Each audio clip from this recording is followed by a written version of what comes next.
Halo teman-teman, perkenalkan, nama saya Rido Ilham Kaspari dari kelas AK 304. Kali ini saya akan membahas bagaimana strategi digital marketing dari perusahaan Apple yang dianalisis menggunakan konsep SOSTAC, yaitu Situation Analysis, Objective, Strategy, Tactics, Action, dan Control. Konsep ini memudahkan kita untuk memahami bagaimana sebuah brand besar merancang langkah pemasaran digital secara terstruktur dan terarah.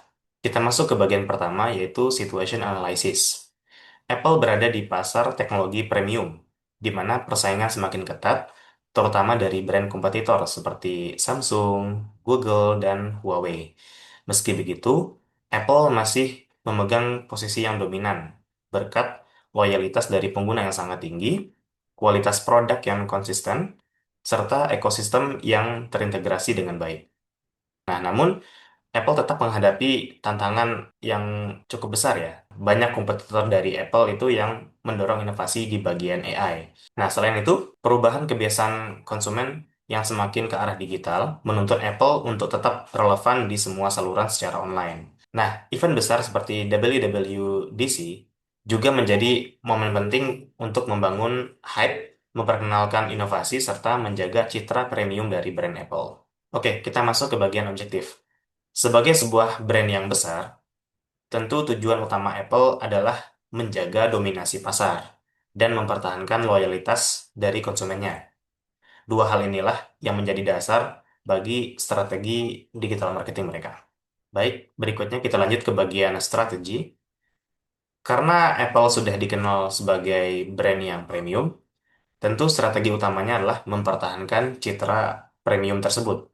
Selain itu, Apple memanfaatkan event-event besar, yang salah satunya seperti yang sudah kita jelaskan sebelumnya, yaitu WWDC, sebagai pusat momentum marketing yang sangat kuat. Strategi lainnya adalah memperkuat komunikasi yang menonjolkan manfaat dari penggunaan antar produk dalam sebuah ekosistem Apple. Berikutnya ke bagian tactics. Untuk mempertahankan citra premium, Apple menerapkan kebijakan premium pricing yang dibarengi dengan kualitas produk yang benar-benar premium. Ini kita rasakan sendiri di kehidupan nyata ya. Harga dari brand Apple itu seperti apa, dan mereka tidak menjual produk di kelas entry level. Apple juga membuat iklan dengan kualitas visual yang tinggi, yang sangat bagus ya. Yang ini membuat kesan eksklusif. Berikutnya, pada event besar seperti WWDC, Apple mendemokan fitur-fitur terbaru secara langsung. Video promosi mereka sering mengusung narasi "shoot on iPhone". Nah, yang memberikan gambaran bahwa kualitas kamera iPhone sudah sekelas perangkat profesional. Selain itu, Apple juga memanfaatkan kekuatan dari influencer untuk melakukan review atas produk yang baru mereka launching. Berikutnya kita masuk ke bagian action. Untuk memastikan produk Apple itu layak dijual dengan harga premium, tentu mereka harus memperkuat fokusnya di bagian research and development, khususnya pada desain dan fitur dari produk yang akan di-launching. Berikutnya, dalam memproduksi iklan, Apple mempercayakan pengerjaan iklan tersebut kepada tim kreatif yang profesional tentunya, yang tetap mengikuti pedoman visual dari Apple.